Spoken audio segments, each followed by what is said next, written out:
Silakan duduk. Shalom. Mari Bapak Ibu dan saudara-saudara yang terkasih, kita membaca firman Tuhan di pagi hari ini di dalam Injil Yohanes pasal yang ke-11. Yohanes pasal yang ke-11, kita baca ayat yang ke-15 saja. Yohanes pasal yang ke-11 ayat yang ke-15. Demikian firman Tuhan. Tetapi syukurlah aku tidak hadir pada waktu itu, sebab demikian lebih baik bagimu, supaya kamu dapat belajar percaya. Marilah kita pergi sekarang kepadanya. Amin. Berbahagialah kita saudara-saudara yang telah membaca firman Tuhan ini, dan kita adalah orang yang lebih berbahagia, yang percaya dan melakukan firman Tuhan. Saudara yang terkasih, di dalam kisah Lazarus, saudara Marta dan Maria, yang dikabarkan sedang sakit keras. Bahkan kemudian kita lihat dalam konteks ini, Lazarus telah meninggal dunia dan juga telah dikubur selama 4 hari. Tetapi saudara, ada hal yang menarik untuk kita perhatikan. Sepertinya sengaja Yesus berlama-lama itu datang ke rumah Maria dan Marta. Meskipun kabar itu sebenarnya Yesus telah dengar bahwa Lazarus sedang sakit keras. Maria dan Marta memohon supaya Yesus bersegera datang untuk memberikan pertolongan. Keluarga Lazarus, Marta maupun Maria, itu adalah orang yang sangat dekat dengan Yesus. Sehingga saudara-saudara, seharusnya ketika Yesus mendengar bahwa saudara Maria dan Marta sedang sakit, harusnya Yesus bagaimana? Dia bersegera datang. Tetapi aneh, di dalam ayat yang ke-6, mari kita baca bersama-sama. Ayat yang ke-6 kita baca bersama-sama, saudara. 1, 2, 3. Namun setelah didengarnya bahwa Lazarus sakit, ia sengaja tinggal 2 hari lagi di tempat di mana ia berada. Setelah Yesus mendengar bahwa Lazarus sedang sakit, Yesus sengaja saudara-saudara tinggal 2 hari lagi di tempat ia sedang berada. Itulah sebabnya Maria dan Marta ketika kemudian Yesus tiba di Betania, di rumah Maria dan Marta, ada perasaan kecewa, ada perasaan sedih yang terungkap dari kata-kata mereka kepada Yesus. Tuhan, sekiranya Engkau ada di sini, saudara kami pasti tidak mati. Apa maksud dari kalimat ini? Mungkin mereka tidak sengaja menyalahkan Yesus. Tetapi Maria dan Marta sedikit merasa kecewa. Karena Yesus sengaja berlama-lama, berlambat-lambat untuk datang. Sehingga kalimat yang dipakai oleh Maria maupun Marta, sekiranya Engkau ada di sini, saudara kami pasti tidak mati.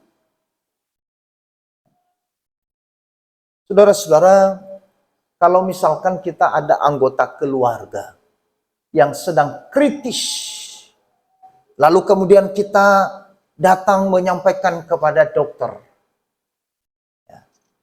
dan kemudian dokter masih sibuk dengan urusannya, lalu kemudian kita datang lagi sampaikan, Pak Dokter cepat, keluarga saya lagi kritis. Lalu dokter mengatakan, sebentar ya. Kira-kira saudara bagaimana? Ya baik Pak Dokter. Saudara bisa marah. Mungkin saudara bisa tarik itu tangan dokter untuk dia bersegera memeriksa anggota keluarga yang sedang sakit. Saudara-saudara, Maria dan Marta pun juga merasa sedih, merasa kecewa. Tetapi saudara-saudara, ini dikatakan dalam peribahasa nasi sudah menjadi bubur. Ya. Lazarus tidak sedang sakit. Waktu Yesus tiba di rumah Maria dan Marta, Lazarus bagaimana? Sudah mati, sudah dikubur selama 4 hari. Sehingga Maria pun begitu sedih. Ya. Seolah-olah Yesus itu tidak peduli. Seolah-olah Yesus yang diharapkan selama ini sebagai sumber pertolongan bagi mereka. Karena Maria dan Marta adalah orang yang dekat dengan Yesus. Mereka melihat mukjizat yang dilakukan Yesus. Mereka melihat apa yang dikerjakan Yesus selama ini. Tetapi kemudian mereka merasa sedih. Dia adalah orang yang dekat dengan kita. Tetapi dia tidak begitu memperhatikan. Saudara-saudara yang dikasihi oleh Tuhan. Tetapi saudara, yang menarik adalah apakah betul Yesus tidak peduli? Atau apakah betul Yesus yang berlambat-lambat itu? Ya. Karena memang dia tidak ada perasaan terhadap kedukaan, terhadap kesulitan yang dihadapi oleh keluarga Maria dan Marta. Tentu tidak. Dia Allah yang sangat peduli. Dia Allah yang sangat mengasihi. Dia Allah yang sangat mengerti pergumulan setiap kita. Amin. Nah, kalau dia adalah Allah yang sangat peduli, lalu mengapa ia berlambat-lambat? Ketika dia mendapatkan kabar bahwa Lazarus sedang sakit, kenapa ia tidak segera datang untuk menolong dan menyembuhkan? Kenapa ia harus menunda waktunya?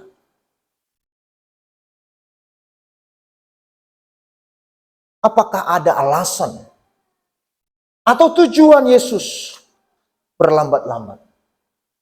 Saudara-saudara, ada 2 tujuan atau alasan kenapa Yesus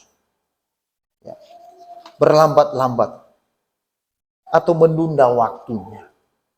Yang pertama, saudara-saudara, supaya nama Tuhan dipermuliakan. Ayat yang keempat, mari kita baca bersama-sama. Ayat 4, 1, 2, 3. Ketika Yesus mendengar kabar itu, ia berkata, penyakit itu tidak akan membawa kematian, tetapi akan menyatakan kemuliaan Allah, sebab oleh penyakit itu, anak Allah akan dimuliakan. Yesus harus menunda waktu untuk datang ke rumah Maria dan Marta, bukan berarti Allah itu tidak berkuasa untuk menolong. Bukan berarti Allah tidak mampu untuk menolong. Bukan juga berarti bahwa Yesus tidak peduli dengan Maria dan Marta, karena saudara mereka telah sakit dan akhirnya meninggal. Tetapi Yesus menunda waktunya, saudara-saudara. Bukan berarti waktu Tuhan terlambat. Yesus berlambat-lambat, meskipun secara kasat mata manusia, waktu Tuhan terlambat bagi Maria dan Marta. Waktu Tuhan terlambat untuk menolong dan menyembuhkan kepada saudara mereka Lazarus. Tetapi waktu Tuhan tidak pernah terlambat. Ya. Karena saudara-saudara, apa yang dialami oleh Lazarus, karena Allah sedang merancang satu tujuan yang besar. Yaitu apa? Supaya melalui itu, nama Tuhan dipermuliakan. Ada satu kisah, saudara, seorang pendeta yang tinggal di daerah Bekasi. Suatu hari, dia sangat pusing dan sedikit stres. Karena beberapa minggu ke depan, ia harus menyelesaikan kontrakan rumahnya. Lalu bertemu dengan temannya, dan temannya berkata, kenapa Pak Pendeta tidak beli langsung rumah itu?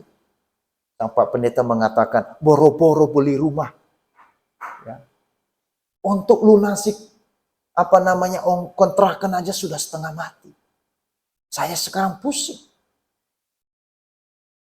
Lalu saudara, beberapa waktu kemudian, pendeta ini mengalami kecelakaan. Dia ketabrak. Karena tabrakan itu menyebabkan pendeta ini kemudian masuk rumah sakit dan harus dioperasi. Karena 21 giginya copot. Coba bayangkan, gigi manusia berapa? Oh ya, lupa ini. Belum hitung. Gigi manusia berapa? 32 dong. Kalau 21, tinggal berapa itu? Ya. Pendeta ini giginya 21, saudara-saudara. Copot semua. Dan akhirnya pendeta ini dilarikan ke rumah sakit dan dioperasi. Tapi 3 bulan kemudian, pendeta ini kemudian bertemu dengan temannya yang waktu itu ketemu. Temannya kaget. Loh, kok Pak Pendeta tambah ganteng? Tidak seperti sebelumnya. Loh, ada apa yang terjadi? Lalu kemudian Pak Pendeta mengatakan, saya 3 bulan yang lalu mengalami kecelakaan. Gigi saya 21 copot dan saya harus dioperasi. Temannya kagum. Loh, justru gara-gara operasi, Papa ini menjadi ganteng. Dan bukan hanya itu, saudara-saudara, apa yang terjadi? Ya. Orang yang menabrak Pak Pendeta ini memberikan sejumlah uang kepada Pak Pendeta yang jadi korban kecelakaan itu. Dan uang yang diberikan oleh penabrak ini, jumlahnya bisa membeli rumah kontrakan. Saudara-saudara yang dikasihi oleh Tuhan, melalui kecelakaan, giginya copot, akhirnya apa? Nama Tuhan dipermuliakan. Di bagian firman Tuhan yang lain, ketika ada orang yang lumpuh, saudara-saudara, lalu kemudian murid-muridnya berkata, ini dosa siapa? Apakah dosa bapaknya? Apakah dosanya? Lalu kemudian Yesus mengatakan, bukan. Karena Allah mau menyatakan pekerjaan. Jadi artinya saudara-saudara, melalui sakit dan kematian dari Lazarus, Allah sedang mau menyatakan supaya namanya dipermuliakan. Jadi tidak selalu setiap pergumulan yang kita hadapi itu membawa hal yang buruk. Kadang-kadang Tuhan izinkan persoalan yang berat, pergumulan yang berat, bukan karena waktu Tuhan terlambat untuk menolong. Tetapi karena Tuhan ingin melalui itu nama Tuhan dipermuliakan. Amin. Saudara. Dan akhirnya kita tahu. Ya, apa yang tadi Maria, Marta, dan juga sejumlah orang Yahudi ya, yang sedikit agak sinis, seolah-olah Yesus terlambat untuk menolong. Tetapi kemudian setelah Lazarus dibangkitkan dari antara orang mati, kemudian lalu kita mencatat, begitu banyak orang percaya dan mengagumi kepada Tuhan Yesus. Itu yang pertama. Lalu tujuan yang kedua, kenapa sepertinya Yesus berlambat-lambat? Sepertinya waktu Yesus terlambat untuk menolong kepada Lazarus. Karena Yesus punya tujuan. Tujuannya apa, saudara? Di dalam ayat yang ke-15. Mari kita baca bersama-sama dengan suara yang besar. 1, 2, 3. Tetapi syukurlah aku tidak hadir pada waktu itu. Sebab demikian lebih baik bagimu. Supaya apa? Supaya kamu dapat belajar percaya. supaya kamu dapat belajar percaya. Ya. Waktu Tuhan yang dianggap terlambat itu bukan Tuhan terlambat untuk menolong, tetapi supaya Maria, Marta, supaya para rasul, para murid-murid Yesus, dan supaya semua orang yang menyaksikan saat itu, demikian supaya kita yang hadir saat ini untuk dapat belajar percaya. Saudara-saudara, jadi Tuhan Yesus berlambat-lambat, tujuannya ia sedang mengajar Maria, mengajar Marta, mengajar para murid untuk belajar percaya waktu Tuhan itu tidak pernah terlambat. Bahwa waktu Tuhan tidak pernah terlambat. Meskipun saudara-saudara kadang waktu Tuhan dengan waktu kita berbeda, betul? Cara Tuhan dengan cara kita berbeda. Jalan Tuhan dengan jalan kita berbeda. Rencana Tuhan dengan rencana kita berbeda. Di situ ada konflik interest. Ya. Sering kita menjadi kecewa karena kita berpikir ini bukan cara yang baik. Sering kita menjadi marah kepada Tuhan karena kita berpikir ini adalah waktu yang terlambat. Ya. Saudara-saudara, kadang kita merasa kecewa kepada Tuhan karena Tuhan tidak menjawab dengan segera apa yang menjadi kebutuhan kita. Kita berdoa kemudian sepertinya Tuhan tidak mendengar. Kita sakit, sepertinya Tuhan tidak menyembuhkan. Kita di dalam kekurangan yang terus berkepanjangan. Kita merasa tidak ada gunanya lagi datang kepada Tuhan. Karena toh pergumulan ini tidak selesai. Toh kesulitan ini tidak pernah berakhir. Malahan lebih parah, semakin memburuk keadaan kita. Kita dibuat harap-harap cemas dan gelisah terus dengan situasi dan kondisi yang sedang kita hadapi. Tapi sebenarnya Tuhan bukan tidak mau menolong kita. Amin. Tetapi Ia sedang mengajar kita untuk mempercayainya. Bahwa Tuhan bertindak dalam waktu yang tepat bagi kita. Saya ulangi saudara. Tuhan bukan tidak mau menolong saudara dan saya. Tetapi Ia sedang mengajar kita untuk mempercayainya bahwa Tuhan bertindak dalam waktu yang tepat bagi kita. Sebelum Lazarus dibangkitkan oleh Yesus, waktu Yesus datang bagi mereka waktu yang tepat atau tidak? Bukan. Waktu Tuhan terlambat. Makanya berkata, sekiranya engkau datang di sini, sekiranya engkau ada di sini, saudaraku tidak akan mati. Artinya apa? Waktumu tidak tepat. Kenapa enggak kemarin Yesus datang? Sekarang sudah mati 4 hari, sudah masuk dalam kuburan. Waktunya tidak cocok. Kalau 5 hari yang lalu engkau datang, waktu dia masih tarik nafas, kemungkinan dia akan hidup. Saudara-saudara. Tetapi waktu Tuhan berbeda dengan waktu kita. Itu yang dituntut kepada kita, saudara-saudara, sebagai orang yang percaya.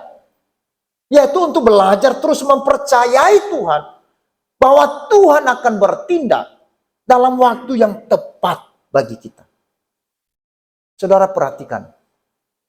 Sekalipun Abraham tidak mengerti mengapa Allah menghendaki dia mempersembahkan anak tunggalnya sebagai korban bakaran.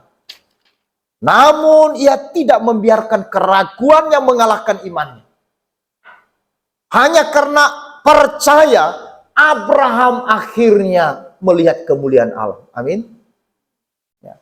Sekalipun Yusuf tidak memahami mengapa Allah mengizinkan kakak-kakaknya, saudara-saudaranya mencelakainya, dan mengizinkan istri Potifar menfitnahnya dan menyeret dia masuk ke dalam penjara. Tetapi karena percaya, kepada Tuhan, Yusuf akhirnya melihat kemuliaan Allah. Sekalipun Musa tidak mengerti mengapa Allah membuat dia hidup mengembara selama 40 tahun di padang gurun belantara.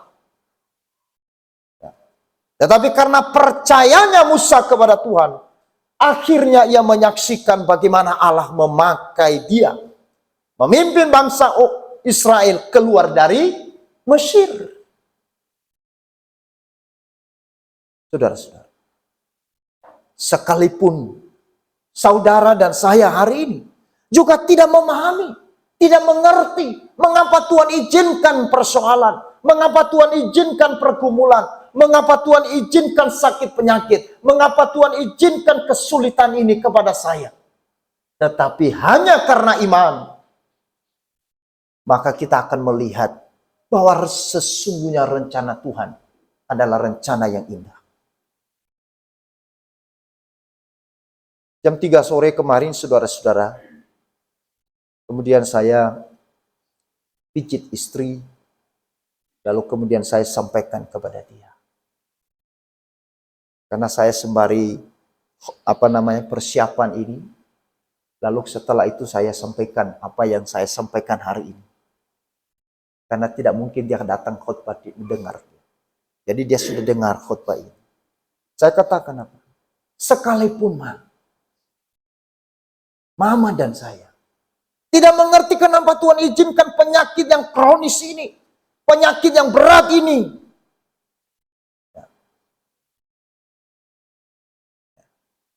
Kita harus alami. Sekalipun kita tidak mengerti mengapa Tuhan mengizinkan kesulitan ini kepada kita. Meskipun kita adalah hamba Tuhan. Nah, saudara lihat di sini bahwa orang yang beriman atau percaya kepada Yesus bukan berarti bahwa tidak ada pergumulan. Hati-hati dengan doktrin-doktrin gereja-gereja yang mengajarkan hari-hari ini. Kalau engkau percaya Yesus, bebas masalah. Engkau percaya Yesus, tidak ada pergumulan. Engkau percaya Yesus akan kaya makmur. Engkau percaya Yesus, sakit penyakit tidak ada. Persoalan tidak ada. Itu omong kosong. Itu bukan bersumber dari Kristus, itu bersumber dari Satan. Tetapi banyak orang Kristen yang memiliki pengenalan, pemahaman firman yang begitu dalam, itu yang dicari. Ya kan? Yesus tidak pernah berkata begitu, saudara. Coba lihat dalam Alkitab. Yesus justru berkata, kalau engkau mau mengikut aku, engkau harus menyangkal dirimu, engkau harus memikul salibmu, dan engkau harus menderita.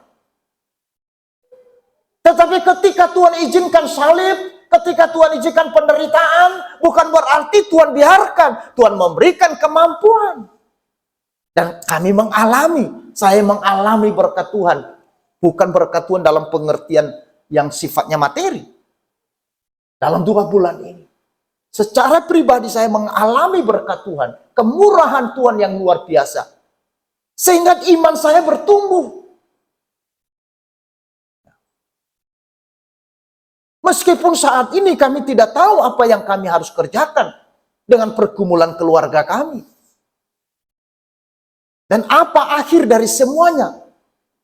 Saya sudah sampaikan sama istri, hidup atau mati itu bukan menjadi persoalan, tetapi proses bagaimana kita beriman, proses bagaimana penerimaan kita terhadap kedaulatan Allah, terhadap perizinan Tuhan, ini yang penting dan dihargai Tuhan.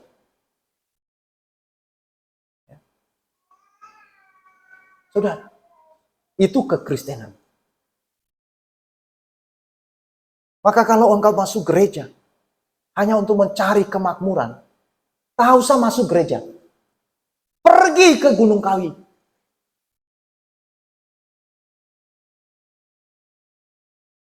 Ya kan? Kalau engkau percaya Yesus, supaya usahamu lancar, supaya usahamu bagus, tak usah datang gereja. Engkau akan kecewa. Saudara-saudara, Ini penting sekali. Demikian juga hidup kita hari ini. Kita tidak mengerti. Saya tidak tahu apa yang menjadi pergumulan Bapak, Ibu, dan Saudara. Saya tidak tahu apa yang saudara tidak bisa pahami, apa yang saudara tidak mengerti rencana Tuhan dalam hidup saudara. Tetapi oleh iman, oleh percaya, pasti kita akan mampu melewati semua itu. Amin. Sehingga melalui apa yang kita lewati, kemudian kita belajar percaya. Belajar percaya.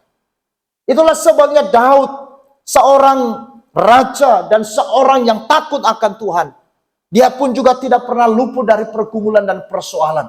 Bahkan ketika musuh-musuhnya menyerang dia, lalu kemudian saudara Daud dikatakan dalam firman Tuhan, Daud memperkuat kepercayaannya kepada Tuhan.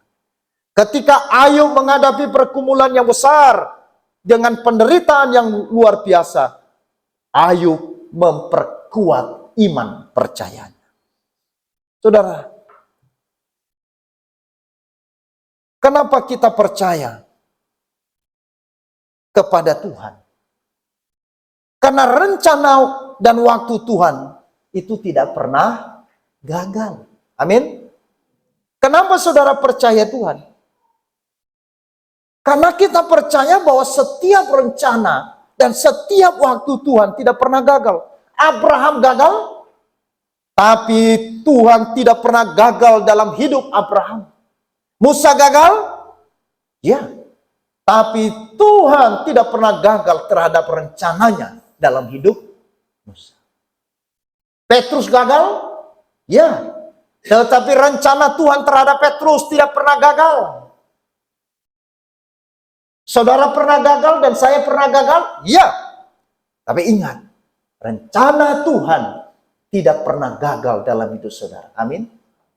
Itulah sebabnya di dalam pengakuan iman yang diungkapkan oleh seorang Ayub, di dalam pasal 42 dikatakan apa? Aku tahu bahwa rencanamu tidak ada yang gagal. Ketika Ayub sudah sampai pada tingkat iman yang demikian, di situ pemulihan terjadi. Saudara lihat di situ. Pasal 1 sampai pasal 41. Ayub dibawa makin hari makin turun, makin hari makin turun, makin hari makin turun. Saudara lihat. Ya. Kita sudah bahas di Bible Study di Bethel tahun yang lalu tentang kitab Ayub. Kita sudah selesaikan. Pasal 1, pasal 2 sampai 41, Ayub dibawa bukan makin naik oleh Tuhan. Tetapi di pasal 1 dia sudah kehilangan segala-galanya, dia sudah mengalami sebuah pergumulan yang cukup besar, tapi bukan hanya lalu kemudian naik, tidak. Tetapi sudah sampai kepada keadaan yang begitu parah, Tuhan bawa makin turun, makin rendah, makin rendah, makin rendah. Sampai kepada titik yang paling rendah, baru kemudian Ayub berucap, meskipun demikian, aku tahu rencana Tuhan tidak ada yang gagal. Baru kemudian setelah itu kita baca, Tuhan memulihkan Ayub. Saudara, artinya Tuhan mengajar bagaimana Ayub harus belajar beriman kepada Tuhan. Bagaimana Ayub diajar oleh Tuhan untuk belajar mempercayai waktunya Tuhan. Ya. Jangan instan, apalagi iman yang spontanitas. Jangan. Karena itulah tetap hidup penuh sukacita. Bukan karena hidup ini berjalan dengan sempurna, tetapi hanya karena percaya pada waktu dan rencana Tuhan dalam hidup kita. Lalu bagaimana kita dapat belajar percaya pada waktunya Tuhan? Ada satu kunci saja. Saya ulangi, bagaimana kita dapat belajar percaya pada waktunya Tuhan? Ada satu kuncinya. Yaitu apa? Belajar mengenal Dia yang lebih dalam. Bagaimana kita belajar percaya kepada waktu Tuhan? Hanya terjadi bila saudara dan saya telah belajar mengenal Allah makin dalam. Pengenalan kita yang makin dalam kepada Tuhan, baru kemudian kita bisa memiliki yang namanya iman. Seperti Abraham, seperti Yusuf, seperti Musa. Abraham dibawa kepada keadaan harus mempersembahkan anaknya yang tunggal, anak yang dia cintai. Yusuf harus dibawa ya, di dalam satu keadaan yang menyulitkan, dijual, dilemparkan ke sumur, dan kemudian diseret masuk ke dalam penjara sebagai narapidana.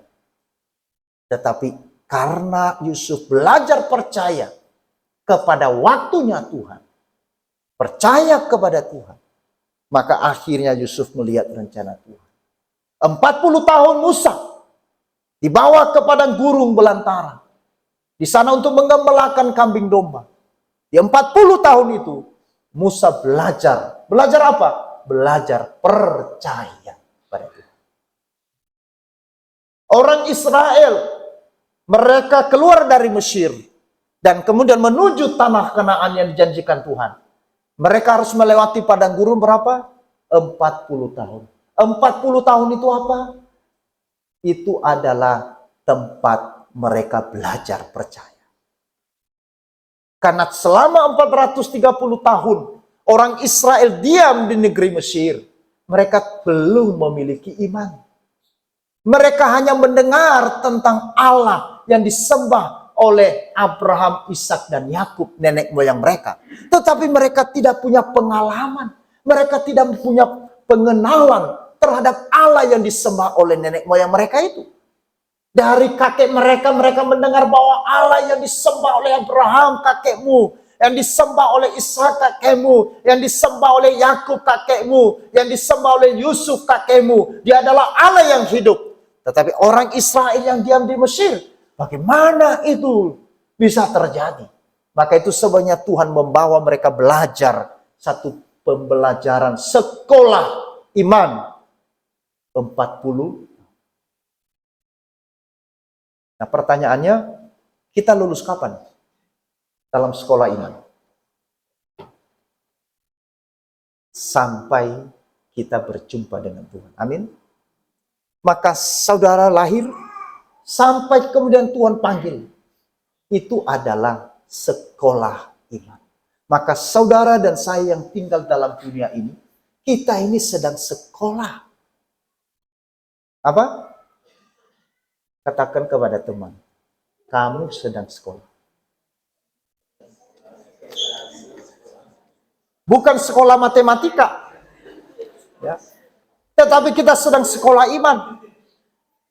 Lulusnya kapan Pak Pendeta? Sampai kita bertemu dengan Tuhan. Waktu Tuhan memanggil kita dan sangkakala Allah berbunyi, lalu kemudian dia memanggil, "Noi, kamu harus kembali." Maka itu artinya wisuda. Amin. Wisuda. Makanya Alkitab mengatakan bahwa kematian orang yang percaya adalah kebahagiaan karena diwisuda. Sudah selesai sekolah belajarnya. Sudah berakhir masa prakteknya. Sudah selesai dan berakhir sebuah perjuangannya. Sekarang dia menerima mahkota. Maka itu sebabnya selama kita masih di dalam dunia, saudara harus belajar dengan baik. Supaya kita lulus. Supaya nanti pada saatnya kita diwisuda dan nama saudara dipanggil. Ya kan? Namanya dipanggil. Jemaat gereja Los Bethesda. 1. Tua-tua Tony maju. Sudah selesai wisuda. Namaku di. Makanya ada satu pujian. Bila sangkakala berbunyi, namaku ku ada. Nah kalau saudara nanti tidak dipanggil namanya, itu berarti lulus. Tidak lulus. Kenapa? Waktu tinggal di dalam dunia, saudara tidak mau belajar percaya.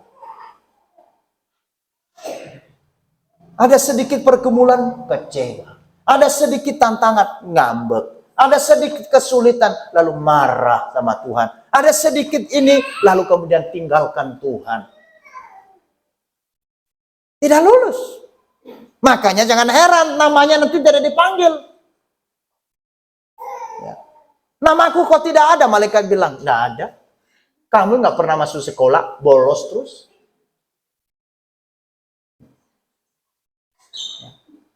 Maka itu sebabnya mari kita setia. Amin.